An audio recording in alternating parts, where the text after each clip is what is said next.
Welcome to DestroyerAlive episode 122. And today we're doing an episode in English, and we have we're doing mainly a Australia 1980 special, because since it's 40 years ago that KISS came to Australia for the very first time. And we have a guest with us today named Brett Bartlett, who's going to tell us.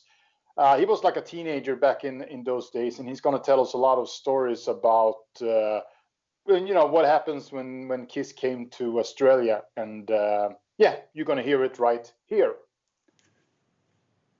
Okay. Yeah. This episode we're talking about, since it's 40 years ago since KISS first came to Australia, and it became like a KISS mania, and it was like Beatlemania, we are going to do a KISS 1980 special.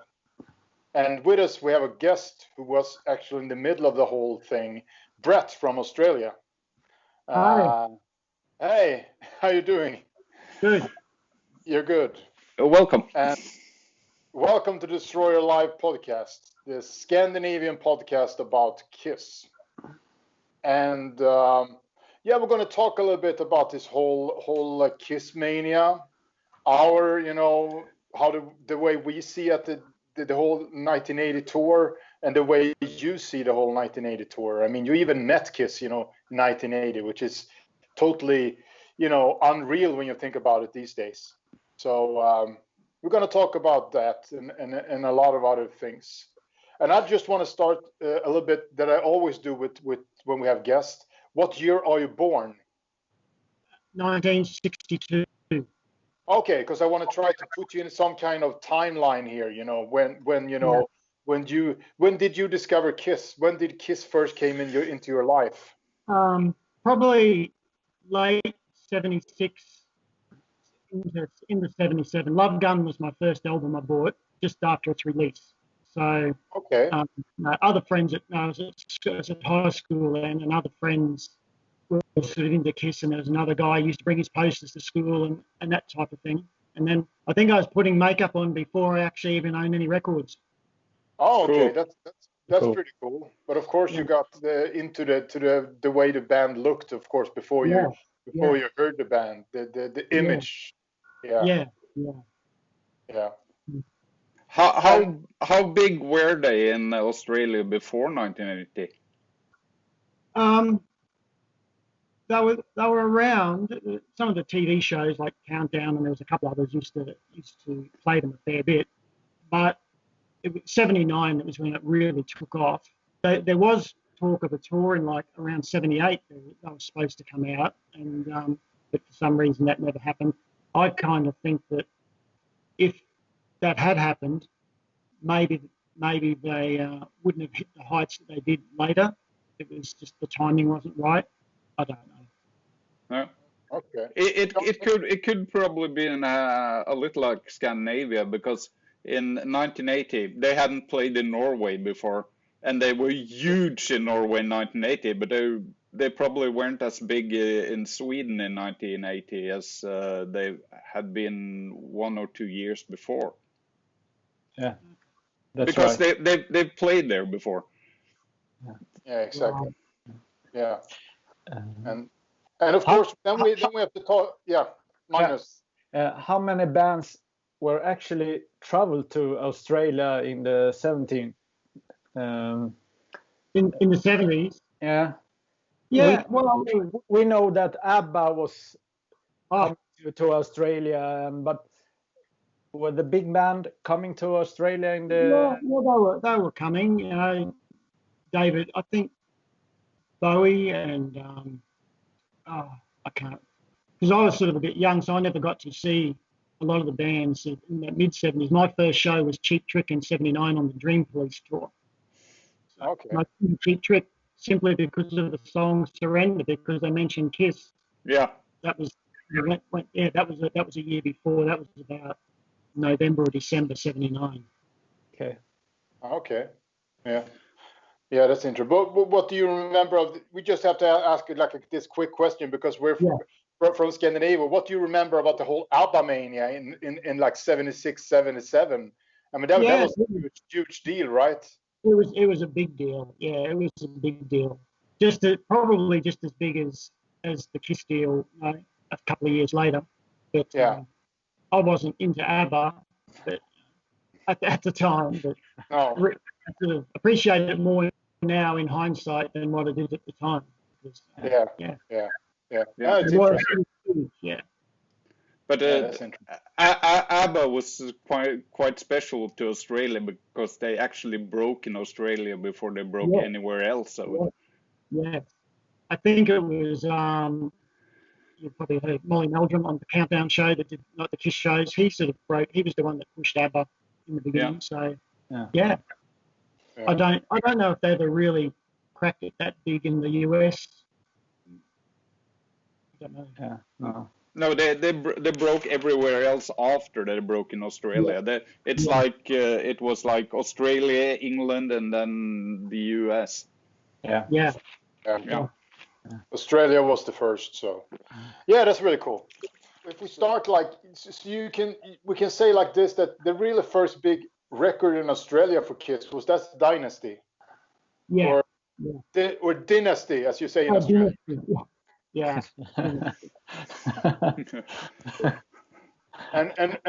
and became like I Was Made for Loving You. Was that a big hit in Australia as well?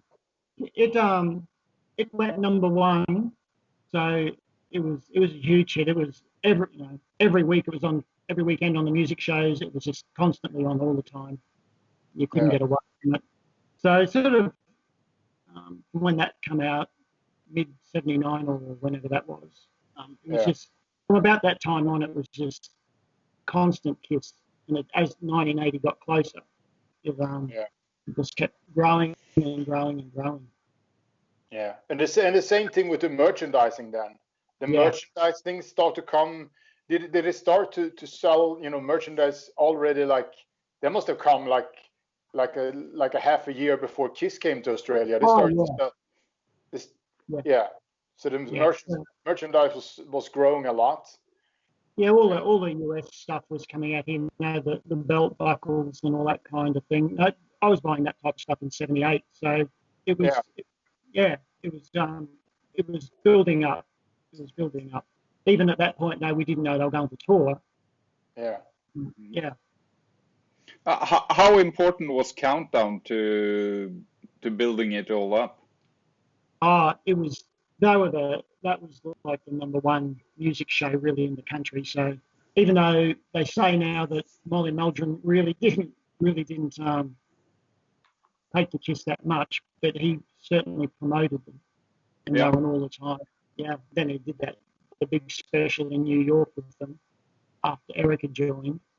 Yeah, exactly. And that was yeah. And when did you start to hear things about that KISS might come to Australia? Do you remember when, was that early on or how long before? Yeah, well, it was early on. It was late 79, I think there was talk. I can't remember exactly when the tour was announced, but at that point when it was announced, Peter was still with the band. So okay. Yeah, so the tour, the tickets hadn't gone on sale, but the tour had been we knew they were coming in November, and then it was in May that Peter left, and straight away we're thinking, oh no, that's the end of it. The tour's going to tank now, and then they announced that they'll have a new member. So, and in hindsight, because I met them, if Peter had stayed in the band, that would never have happened. Okay. Yeah, you have to tell us that story a little later on, how that whole thing came about. So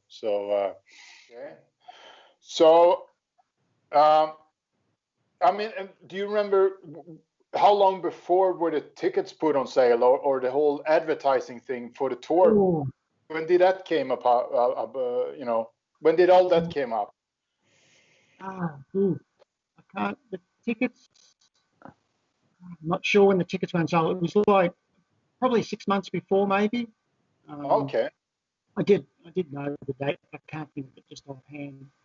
But we knew that the tour was announced and the tickets, and they had, when the tickets went on sale, there was like marches in the streets. There was KISS Army marches and the ticket agencies and sleep outs, and because those days it was you could in the good old days when you could still sleep out and buy your tickets. Not that it mattered because everywhere was was general admission. I don't think there was any reserved seating in any of the shows. So and what I heard, the tickets was really expensive at the time, weren't they? $13.50. Oh, that's quite expensive. It was a scandal. Yeah, it was a scandal that it was $13.50. Yeah. Do you remember how old the audience was in Australia? In Sweden and Norway, the audience was young. Yeah. Do you remember? Probably the key age group, probably around 13, I guess, 13, 14. There was the older fans, of course, like myself, because I was already 18 in 1980. Yeah. And then younger ones, of course, going with their parents or whatever. Yeah. But yeah, that would be the average, around that 13, 14. Yeah. Because there's plenty. I mean, the news coverage of before KISS came and even when KISS came was enormous. I mean, if you search on YouTube these days, there's so much media coverage that you can find in Australia. I mean, it's really insane, to be honest. I mean, it's so much stuff, right? Yeah. KISS, it was everywhere. They're on the news all the time, and all the music shows, the newspapers are pretty much probably for nearly a year before the tour. So from the beginning of 1980, it was almost front page news. Somewhere every day you would find something in the newspapers or the magazines, the women's magazines, the TV magazines. It was just constant. Yeah. Hard to keep up with everything. Yeah, it's especially impressive how much they were on TV, because here in Europe the TV stations really didn't cover it much at all. No. Okay. Yeah. Yeah. No, it was like 60 Minutes had that. You've probably seen the 60 Minutes special. Yeah. From here with Gene and Ace. Well, at that point, because the tour was coming, but at that point Peter hadn't officially left, so they were already talking about it then, and there was no word of Peter leaving. So I'm not sure when that aired. Okay. No, because I'm born in 1977. So when this happened, I was only 3 years old. So the first time I saw anything from Australia was when the exposed VHS came out in 1987. I saw, they had Detroit Rock City, they have Rock Roll Night from Sydney. And then I remember in the early 90s, maybe 91 or something, I got my hands on the, what is called the documentary, Inner Sanctum documentary. Yeah. And I saw that, and I was really fascinated by that whole mania that surrounded KISS in Australia, and I got really fascinated by that. And during the same time, I saw the first pictures of the merchandise. So I discovered all this Aussie KISS thing in the early 90s. For me, that's when I saw everything and discovered it. So every show, because I only went to the Brisbane show, but even at that one, they were saying before, they were telling people that it was going to be filmed. Like, apparently every show was filmed, but we've only ever seen the Sydney footage that ends up on that Inner Sanctum and a few other places. So very curious to know how much other footage is out there that has never been seen, how much they have from the rest of the tour. Shows. Yeah, because of all the news coverage, they must have taped more than that's really out, I guess. Oh, for sure. Whether it's been lost over the years from news companies or not, you don't know, but it's possibly all there somewhere. Yeah. It takes someone to go looking in the archives, I guess. Yeah. KISS have big problems in the US in 1980, and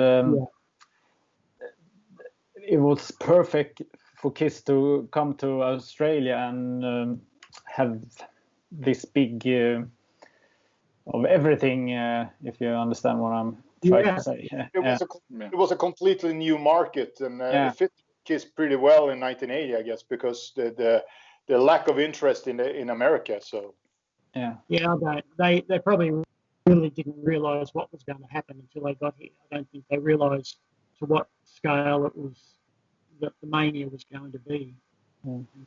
They couldn't go in it. They never left the hotels and all that kind of thing. Although we see a lot of photos now that all these photos that come out of where they've been out, and they've been going to cinemas and all these back party photos and stuff. That all this was going on. Of course, we didn't know any of that. No. But I think it was the first time that KISS was that they experienced all the media everywhere in every concert. They didn't have it in the US or in Europe or before. No, Not in the same scale anyway. No. I think it was probably even bigger here in 80 for them than what it was like in 77 in the US. It was huge, but it was just so concentrated here. It was just everywhere. And it's also funny these days when you look back at 1980 that, you know, this whole era with, you know, unmasked era with Eric Carr, it's a really short period of time. I mean, he made his first concert on July 25th, and the last concert in New Zealand is, you know, December 3rd. So it's only like a little bit more than 4 months, you know. That's the whole time when Eric is with the band during this unmasked era. Yeah. No. But when we look back at it, it feels like a lot longer time. It felt like a whole year or something. But it was only actually 4 months. So it's a really, really short time. They did so much in just a few months. So that must have been strange for Eric because so concentrated in that short time. Like even with Ace, because it was New Zealand was his last ever concert. Yeah. Until the reunion. But it's like you saw the last concert in Australia.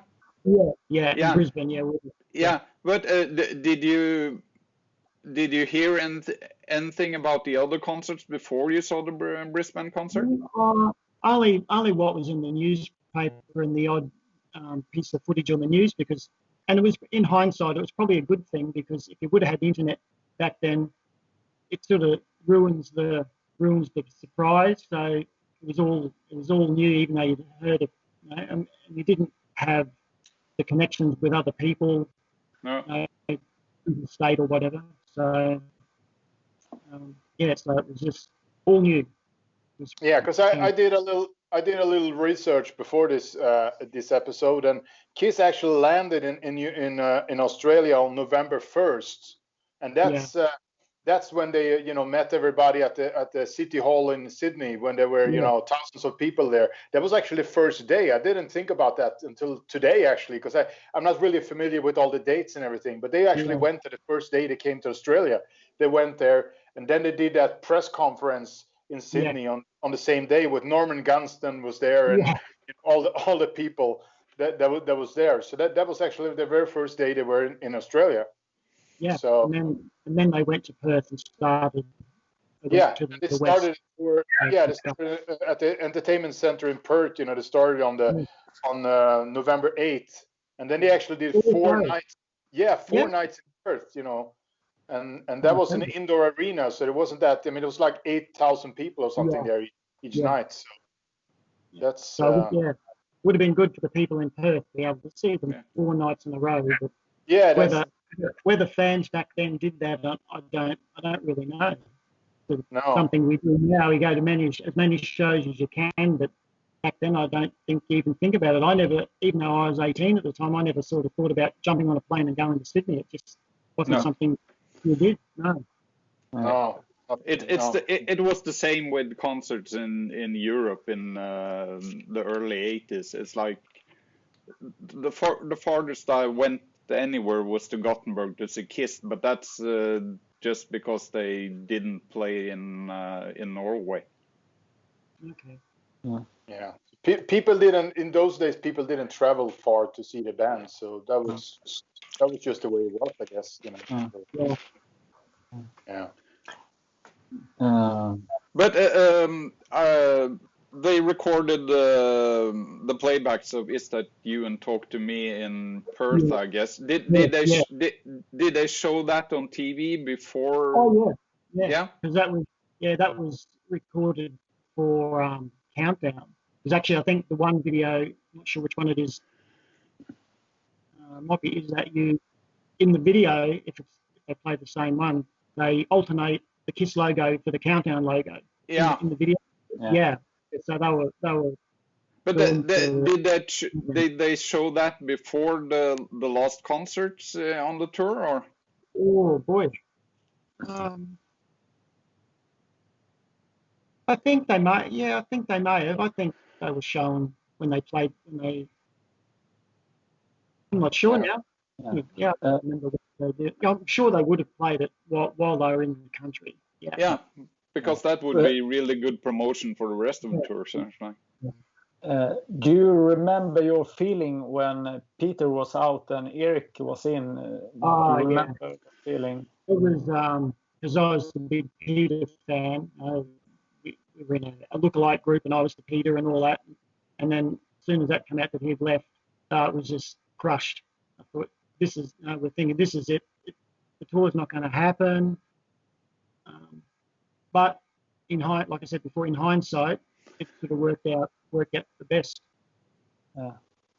So you accept the new guy in the band directly? Straight away. Yeah, it was. Why? Sorry? Do you remember why you did it? Why I accepted Eric? Yeah. Just I was just always so positive, and we figured, well, this is what it is. There's no point complaining. No, it is, and we're going to see KISS. And then when we saw Eric, I saw him. He was introduced on Countdown on September that 14th, and it was just they'd already done that show in New York, but they hadn't aired it yet, and they just showed that small snippet where the band were introducing Eric Carr, and I saw that. It only went for like a minute or so, and straight away the next day I wrote him a letter. Okay. Yeah. Oh, so you just got the address to Icon Management or something, or the back of an album cover. Yeah.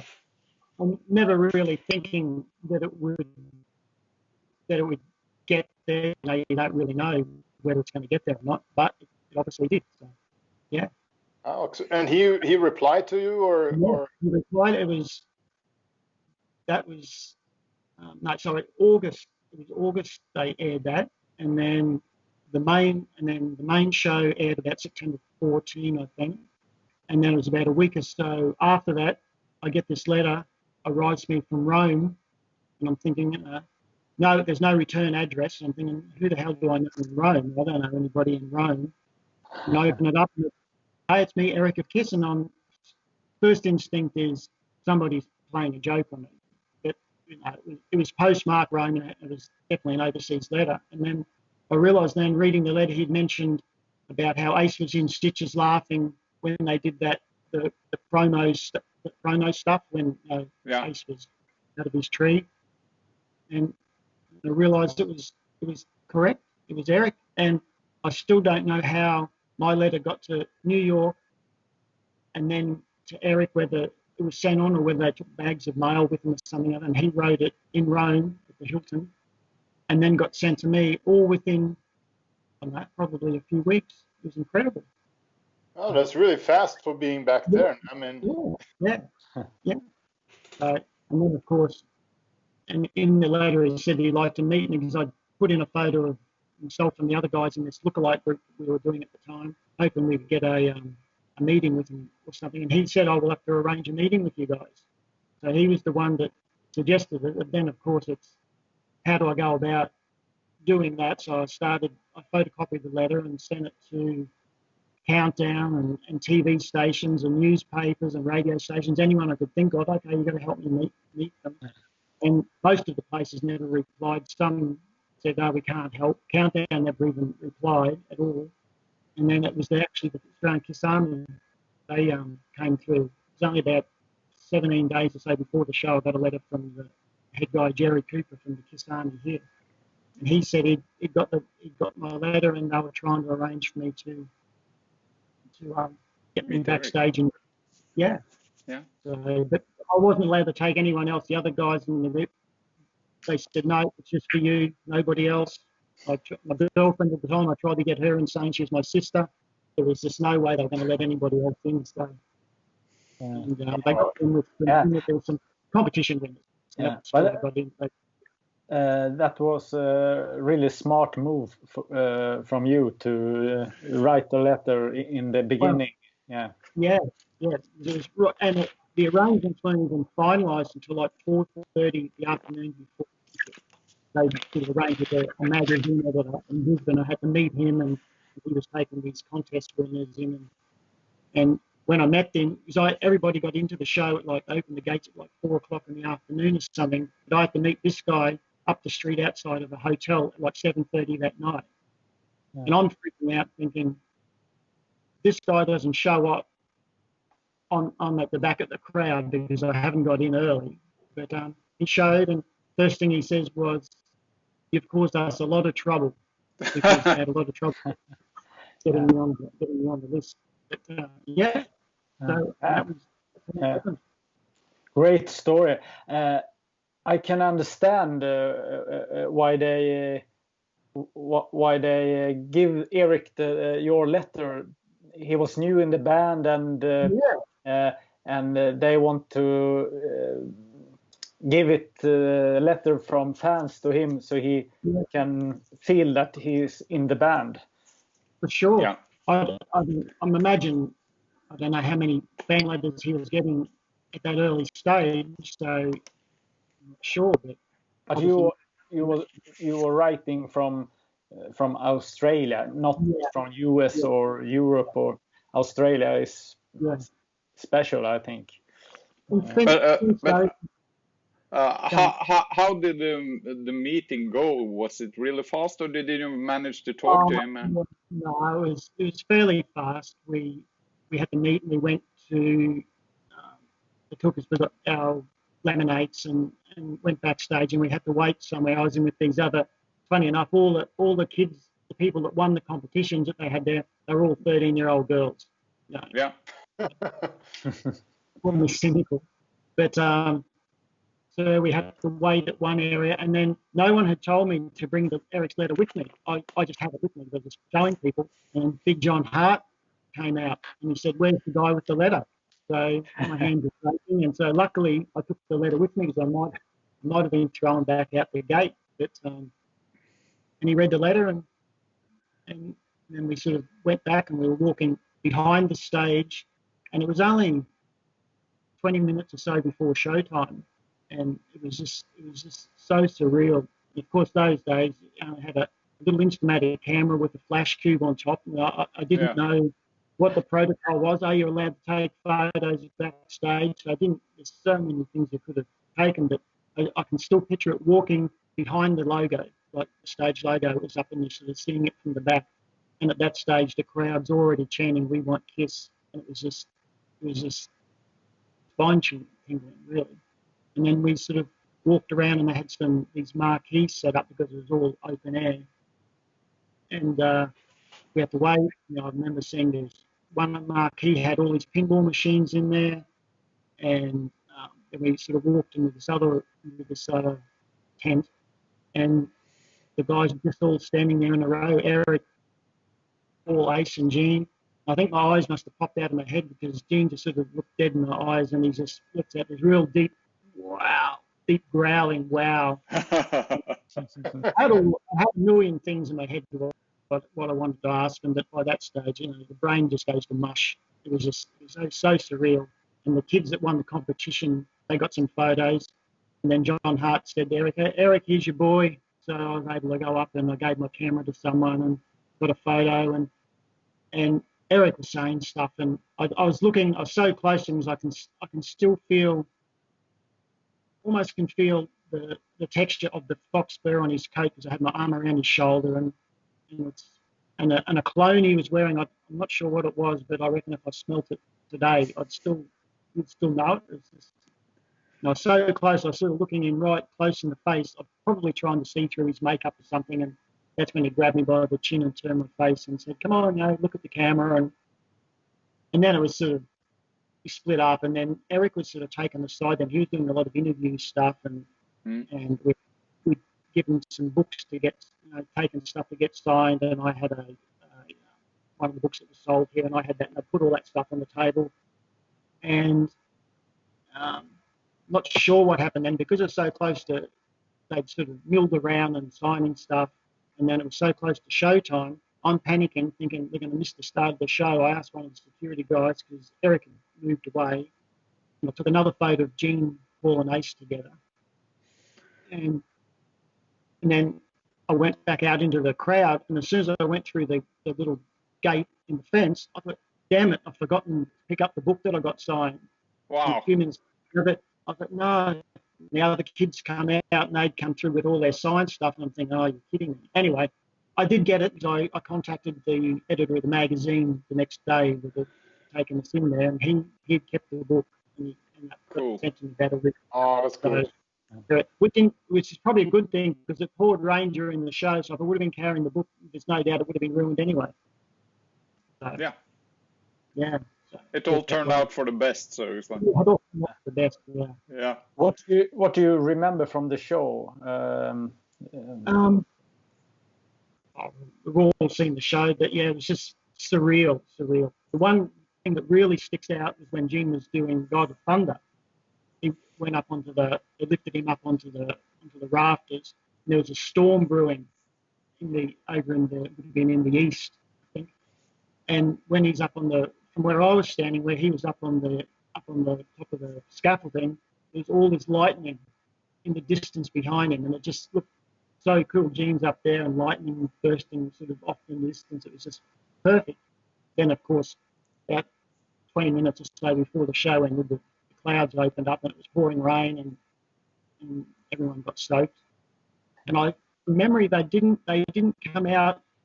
They did an encore. They did the encore, but they never come out and did that final bow. They used to come out. No, they come out and Eric would throw out drumsticks and stuff like that. Yeah. From memory, they didn't do that, probably because everything was so wet. The rain was just hammering down, so they'd sort of given up.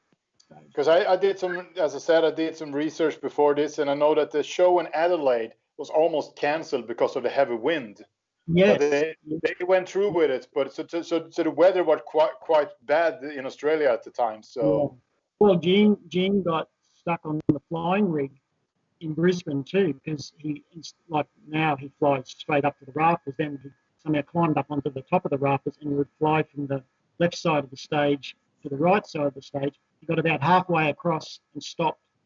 There was I'm assuming, because there's that small curtain in front of they had in front of the rail, whether that got caught in the tracks or something, I don't know. And he was hanging there. It was probably only seconds, but instead of going all the way across, they had to take him back to the same side where he started from. So how often do we see Gene's flying rig screw up? Seems to be a common thing. Yeah, there's a lot of dangerous stuff in our KISS shows. That's for sure. I was thinking about the year after the Australia tour. What's your feeling about the year after? And when you realized that KISS not coming back to Australia? Yeah, because on that show in Brisbane, when they were sort of at the end of the show, Paul was saying, we'll see you all next year. And we're thinking, yeah, that's great. But as soon as the tour was over, the media dropped them like a hot rock. It was just radio silence, nothing.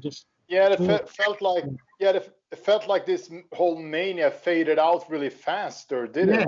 Yeah, it was pretty much instant. It was incredible. It was the diehards sort of hung on, but I think a lot of it is because so many of the fans were that younger demographic. They just move on to the next big thing. Yeah. I'm not sure whether it was Culture Club or something like that. But today, when I see that picture of you and Eric and the picture you took backstage, it feels like really unreal to me. I mean, it's like I told you that I have a friend in Germany. You probably know him, Frank, in Germany. he met Bon Scott in 1978, and he has, I've seen that picture. He has it on Facebook, and when I see that picture, it almost feel like unreal to me too. So it's really funny when you see those, those old pictures, because it's so, it's so mythical. It's so, it's so legendary. Everything from that era. So, they didn't do meet and greets really, apart from probably the competition winners, and I'm sure industry people. But there's always the industry people who really couldn't care less. Take up the time. There was no real other fans. You couldn't just buy a meet and greet or anything, or you have to sort of know somebody or whatever like that to get in there. Yeah. But if we talk a little bit more about the merchandise, where could you pick up the merchandise in Australia? Was it like grocery stores or was it toy stores? Yeah, toys. Yeah, toy stores, grocery stores, I don't know whether you guys had it, like corner stores, just like convenience stores. We didn't have 7-Eleven then, I don't think, but that type of a thing, and like the things like the ice creams and all that type of stuff was in there. But a lot of those convenience stores would have display stands on their shop counters with the stickers and all that. But things like the belt buckles and the mirrors, I was buying from like record stores. There was one record store here in Brisbane that used to get belt buckles in and badges and the jewelry and all that type of thing. And you got all that stuff back then. Yeah, the buckles and most of the stuff I got back then is what I bought at the time. Which it's funny because what people pay for things like now, the price you pay for a belt buckle or whatever now, which is astronomical. But at the time, they were nearly $10 a pop for one of those belt buckles. And when I was 18, I was earning $60 a week pay. $10, there's a sixth of your week's wage just to buy a belt buckle. So in comparison, the prices people pay now probably isn't that much different. And then I guess, Nils. I just wonder about the In the Sanction special. When was that showed on Australian TV? I think it was before the end of the year. I think it was.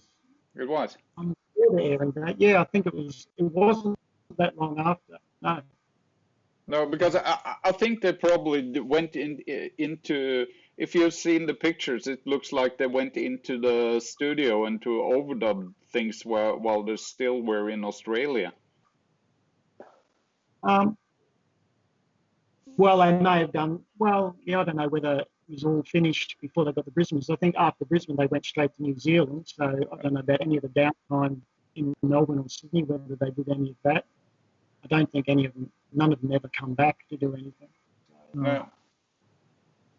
Yeah, I don't recall the exact airing date for that. I'm sure it was late 80 or maybe early 81. Yeah, I think it was early 81. 81, okay. Yeah, when you see what you call in the end. Yeah. I think it's the 1981, I think. Okay. Yeah, but did I broadcast it many times or only once? It was only the once, I think, from memory. Yeah. They may have replayed it sometime later, in the years later. But because the media just dropped them, it was probably. But what was KISS pretty dead in Australia for the rest of the 80s, or? Pretty much, yeah. There was nothing. The odd show would show something. I'm not sure how well the elder sold here. Everyone jumped in and bought it when it came out. I loved it, but the story of the elder, so something didn't like. Maybe if they would have released Creatures at that time, it might have been a different story. Although that might not have worked either, because so many of the fans in 1980 were the teeny boppers and they liked the pop music. So really heavy album like Creatures may not have worked at that period of time either for the fan that age group anyway. Yeah, because that's probably one of the reasons why a lot of the Australian merchandise is really hard to find these days because a lot of stuff was thrown away in the 90s, I guess, and in the 80s, because everything faded out so fast. So in 1983, no one cared about old merchandise from 1980, and it was mainly kids who bought all this stuff, and you know, if you cared about the band in 1980, you didn't care about the band a few years later, and everything was thrown away, I guess. So that's and a lot of the merchandise was away stuff as it was, you know, like the toys and like the ice cream packets and all that, and it was just thrown away, and which is a shame, because around 91, a friend of mine and I, we put a bit of a story in our local newspaper looking for KISS merch. They did a bit of a story on us, and we got so much stuff over a few weeks. People were just ringing up and we were just buying all this old merch, dirt cheap. It was incredible. People just. But there was talk about the show in '89, wasn't it? Yeah, that was all a bit weird. They were going to play like a outdoor sort of festival kind of thing. I think Joe Cocker was going to be on the bill. So the story goes, it was out in the country in Victoria somewhere, and the tickets actually went on sale, but then it all fell over and people had trouble getting their money back. I think the promoter was a bit dodgy or something. And then it just all disappeared again. Because I bought probably for 5-6 years ago. I bought a lot with all the magazines from I don't remember the name of the Australian fanzine, but all the numbers from '89 up until it stopped after the '95 tour. Oh, Crazy Nights. It could yeah. And it seems like there was at least some kind of surge from 90 to 95. Yeah, that's when it started surging back. Crazy Nights had a lot to do with the tour in '95. They were the ones that had petitions for promoters and all that kind of thing. So they really got the ball rolling, and it was a really good magazine. Yeah, it was really cool just reading every magazine and seeing how it built up until the '95 tour. So, Revenge was the resurgence. Once they did Revenge, there was even record companies here in Brisbane even had launch parties and everything. It was quite surprising. And then there was a bit of an underground fan base crew. You know, people didn't know. Everyone thought they were the last living KISS fan in town, and then go to one of these things and meet someone else. Then they did a launch party for the Kiss My Ass album, and then it just grew and grew. And there's myself and some other friends here. We in ’94 we put on the first ever Australian KISS convention expo. Cool. Brisbane, because we'd read about them, in the States and all that. But well, maybe we can give it a go. We didn't know how well it would go. It wasn't massive, no. Several hundred people had the tribute band, and but it was so free. We had free entry through the day and all that kind of thing. So people flocked into it. And the nightclub that we had it in, they offered us the place for free. So it worked out really well. We run those till 2000 every year. It was an annual thing every year till 2000. But in the end, people get complaining about paying money for tickets, and we're only charging $8 to get in, not like the US expos where I don't know what you pay for those. But it's a lot of fun, It was not easy to be a KISS fan in Australia in the 1980s, from 91 to 93 or something, 94. What do you remember when KISS was putting the makeup back and everybody loved KISS again? Everybody jumped back on the bandwagon. What do you remember? Here in Sweden and Europe and in the US, many fans said that, KISS was my band. Now everybody loves KISS again. And that was, how do you it was a crazy time. What do you remember about Well, it was unbelievable. Like, we all saw them when they appeared on the Grammys that night, when they first walked out with put the makeup on, because I remember the before they went to the commercial break, they said that no, KISS will be appearing soon, but the still shot they put up was a photo of the current band, and so we were just thinking it was going to be Paul, Bruce, and Eric, and then that was the spin, and then they walked out, and it was just what? Couldn't believe it, and as we know what happened after that, and then it just really snowballed. Everybody jumped on the bandwagon, and away we went. And when they announced the tour, it was good. But you also met them during the reunion tour in '97. Yeah. That was phenomenal. That was in Brisbane. Here, I don't know if you've seen the footage at the '95 convention. When they did the official convention tour here in '95. A friend of mine he was in the KISS lookalike group I was with back in 1980. Him and his lady Jude, they were the first couple to ever get married at a KISS convention. I know some Americans did it, but Don and Judy did it here in Brisbane. They were the first ones. Okay. And then in '97, when KISS were coming back, I think it worked out the promoters had contacted them, and there was a local nightclub owner. We didn't really know what was going on. There's a nightclub owner wanted to have these KISS nights in his nightclub, and so we went and saw him. We met with him. He said, "I may come and decorate the nightclub with your posters and all that type of thing." Yeah.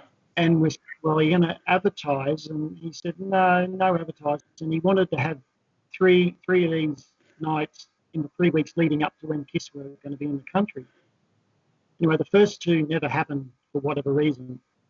And then the third one was on, and it was the night that KISS were arriving in Australia. They'd been to Australia. I think they went to Sydney. They did the press conference in '97, and then they flew to New Zealand to do the 1 or 2 shows over there. And then the day they were coming back, it was a Saturday, and he wanted this KISS night. And we'd said, but there's no advertising, nobody will come. And he just said, just tell your friends. It was the strangest kind of situation. So we went in the afternoon into his club, and we took all our paraphernalia in and decorated the place, and we carted our KISS mannequins in there and set everything up. Then we went out to the airport and saw KISS. They come into the airport, so we saw them out there. Then we went back to the club that night, and we told so many people, and there's so many people to this day still kick themselves for not coming. They're saying, KISS are in town. We didn't think they would, or even imagine they could be there. And it was a sort of a party. There was only probably 20 odd bands in this upstairs area, in this nightclub, pool table and all that kind of thing. And then we got word late at night, 10:30, 11 o'clock, that KISS were going to come. We couldn't believe it. Peter didn't show up, but the other three came. There wasn't really many people there at all. It was incredible. And then Gene walks up and, where's all the girls? Because there was no girls upstairs. So they went down to the other nightclub downstairs and brought some chicks up who wouldn't have had a clue who KISS were anyway. and the three of them just hung out, and it was just hanging out. And 2 of our friends got to play pool with Ace. He's just chilling out playing pool with Ace. And Donna, my wife now, girlfriend then, Ace had no money for the pool table, so all he had was casino chips. So she had to give him $3 so he could put money in the pool table to play a game. And I'm sure Paul was playing as well with Ace. But they hung out for nearly an hour, just chatting, posing for photos. It was just really, really relaxed. And we're asking where Peter was, because I was hoping that Peter would be there.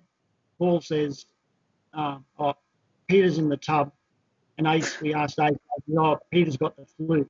In hindsight, as we found out later, Peter didn't even stay in the same hotel as him. He stayed in a separate section of the hotel. And I think fall apart at that stage, as we know now how it unfolded. So, do you remember anything about Ace Frehley, the situation? Was he drunk or? He was cool. He was sort of pretty chilled. At one point, he because Tommy was there doing the road managing at the time, and Ace said to Tommy at one point, "Tommy, get me a ginger ale, but don't make it too strong."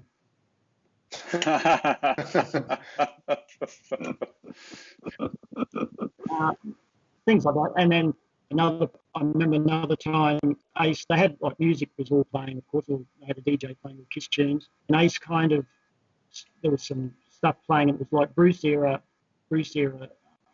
music, and Ace just sort of stopped and he just sort of stared into space and he's just sort of listening, then he just made a joke, "Oh, it sounds like a bad tribute band."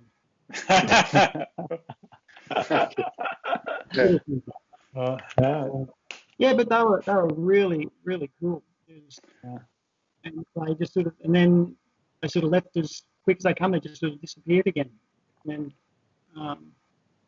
then we were there again 2 nights later. We got into the after party, that was the venue for the official after party.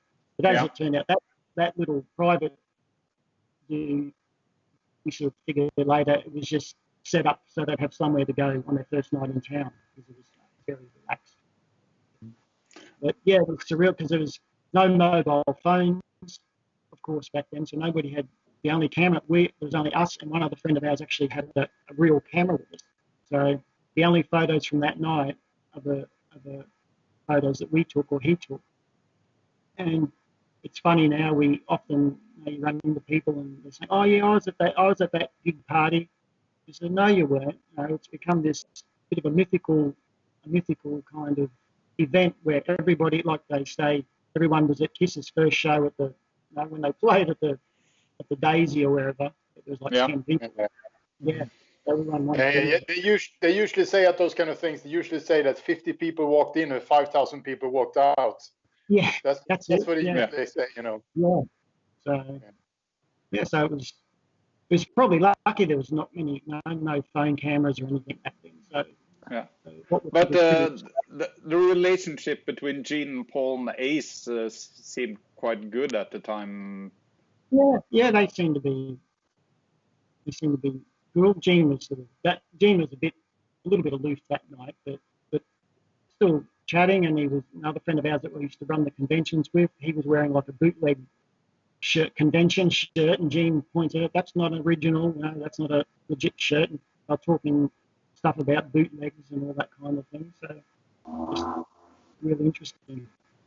Yeah, but that was probably about the same time they were starting to go down on the fanzines and everything.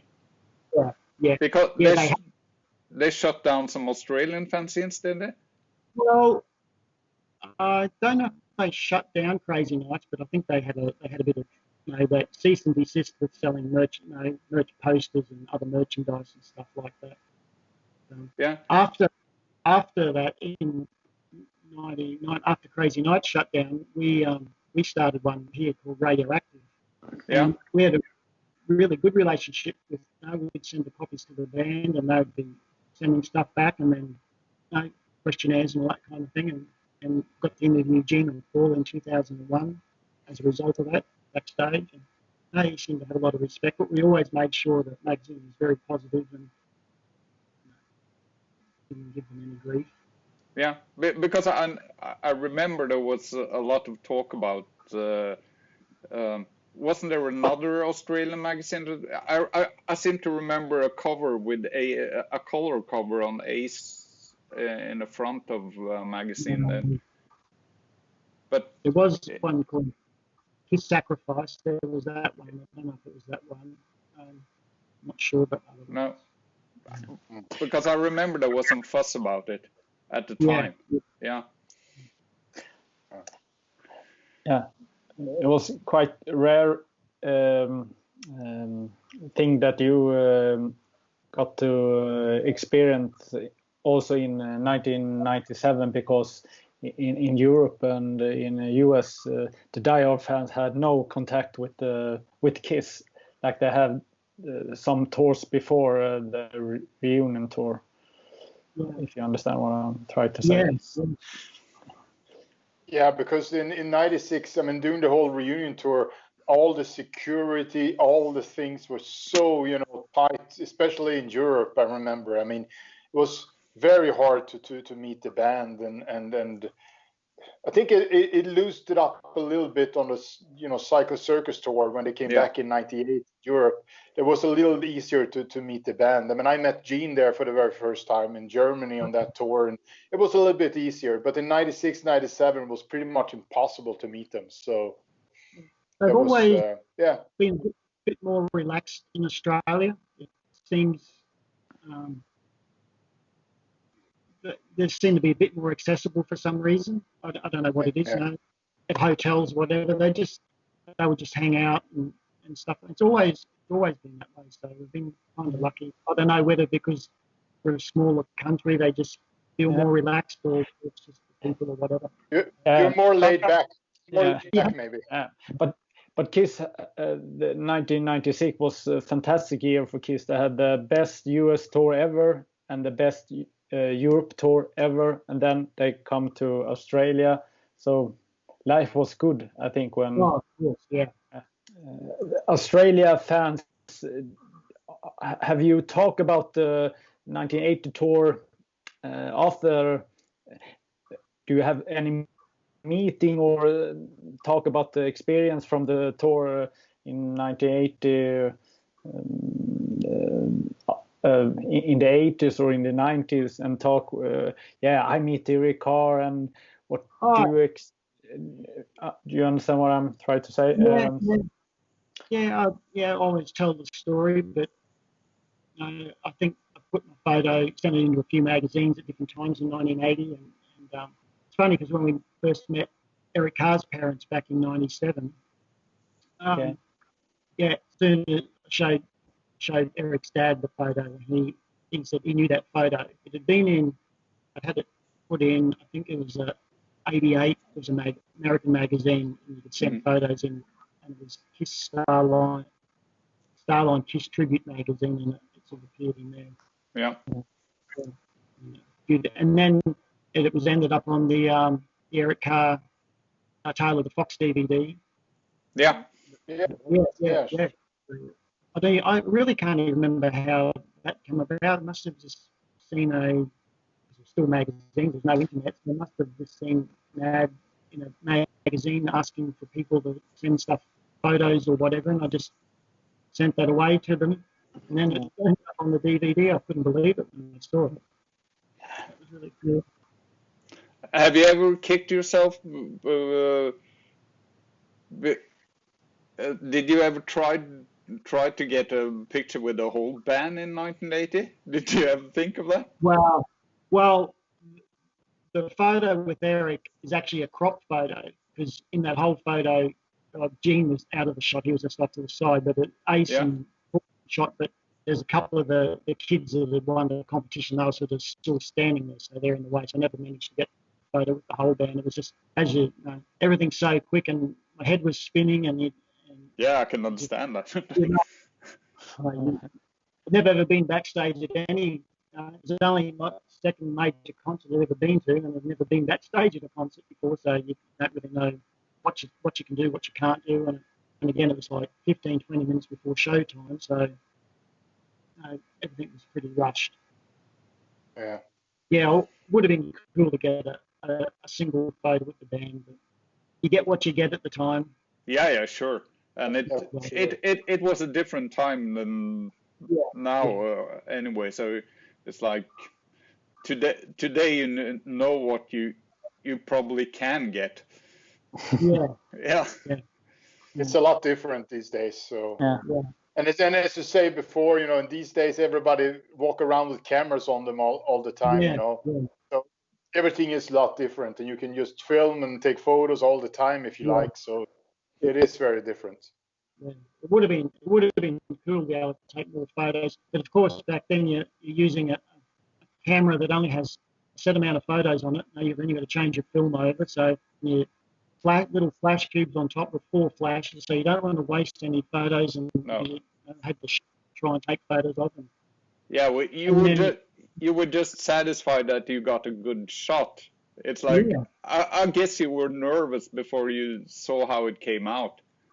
Oh, hell yeah, because back in those days, it would take you about a week to get your film back from being processed. Yeah. And I think I gave the camera to the father of one of these kids that had done the meat, and I'm thinking, hope he's taken this photo, right? And they could have cut your head off, or could have been just a blurry mess or anything. So I was sweating a week. Yeah. Really well. Yeah. I did see, Yeah. What'd you say, Alexander?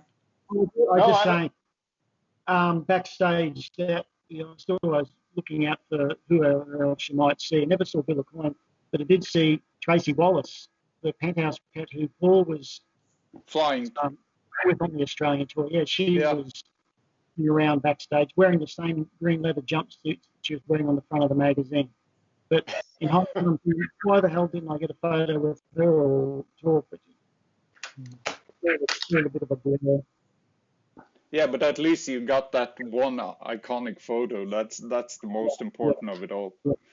Yeah, it is, and that turned out good. So I mean, that's you should be really happy with that one. So. Because I think the only other photos we've ever seen of KISS in Australia with fans is when they went to the hospital. They did visits to the hospital, the children's hospitals, and they did photos like that. So I'm curious to know where all those kids are these days. Whether they still, they probably weren't even fans at the time. They probably didn't know what the hell was going on when KISS walked into the hospital. Can you tell me about the feeling about the cancelled Australian tour in last year? Oh boy. Awful.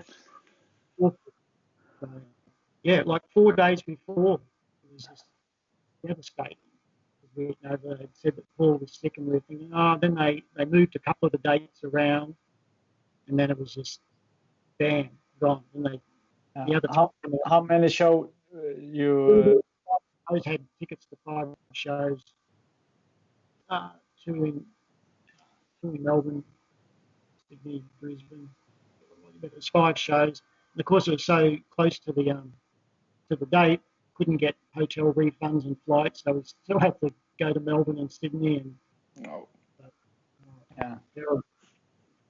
I don't know whether they'll get back. There's people saying they'll come back, but then with all what's going on now, who's to know what's going to happen? Oh. Yeah. No one knows anything about the future right now, because we don't know what's going to happen with the virus, and we don't know. I don't think KISS were ever intending to come back here, because they cancelled it. There was no say the tickets will reschedule. I think it was just bam, refund the tickets straight up. So at that point, I don't really believe. Maybe the virus is a blessing in disguise. Maybe because they're regrouping with everything. They might try and come back. Because we were planning to go to the US in July next year for the final show. That was the big plan. But obviously, that's not happening either. No. But I guess they'll try to come back all over the place when it's done. If Gene's not too old, then.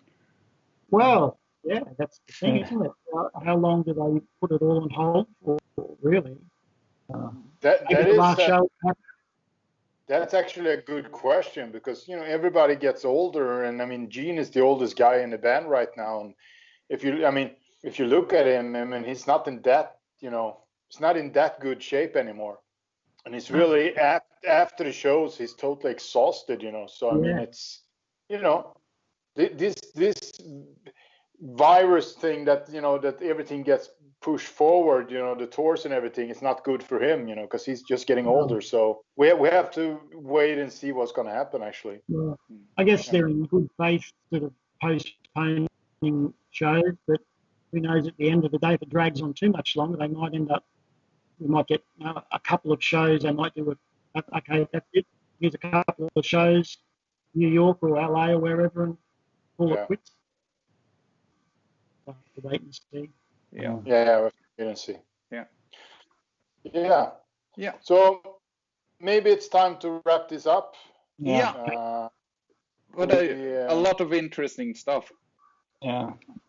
Cool. Yeah, and it's an amazing story. We want to thank you so much, Brett, for taking time to be a part of our podcast. It was really nice to have you on the show. And Thanks for being here. it's always really tricky to organize this when people are in Australia and we're in Europe and everything, but with the times and everything, but it worked out fine. So so we end this episode as we always do by saying keep on kissing. On Kissing. We are the